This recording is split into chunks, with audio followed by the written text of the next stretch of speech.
सोलापूर महानगरपालिका संचलित साबळे नागरी आरोग्य केंद्र मुकुंदनगर व पालिका शाळा क्रमांक 2 यांच्या संयुक्त विद्यमाने भारतीय स्वातंत्र्य दिनानिमित्त शुक्रवारी सकाळी मोठ्या उत्साहात तिरंगा रॅली संपन्न झाली।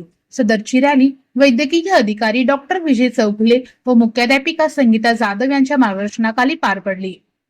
ही रॅली पालिका शाळा क्रमांक 2 डोरगल्ली साबळे हॉस्पिटल मुकुंदनगर मराठा वस्ती या मार्गावरून काढण्यात आली। आशा वर्कर, परिचारिका, विद्यार्थी यांच्या हातातील तिरंगा ध्वज डौलाने फडकत होता।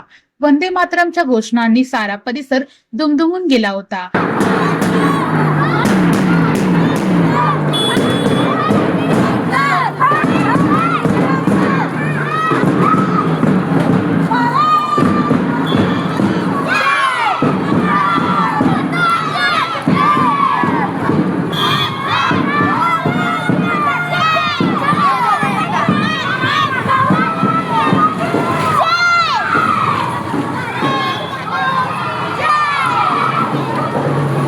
या तिरंगा रॅलीत शाळा क्रमांक 2 चे आसमा मुंडे, फराना तांबोळी, मिलिंद खंदारे, साबळे नागरी आरोग्य केंद्राच्या भूमिका माने, दीपाली कुंभार, पूनम गायकवाड, अनिता गायकवाड, जयश्री गायकवाड, शालन गायकवाड, आशा वर्कर, अंबिका बंडगर, गीता मगरुमकर, वृषाली नारायणकर, रुपाली तावस्कर आदी मान्यवरांसह विद्यार्थी वर्ग मोठ्या संख्येने सहभागी झाला होता।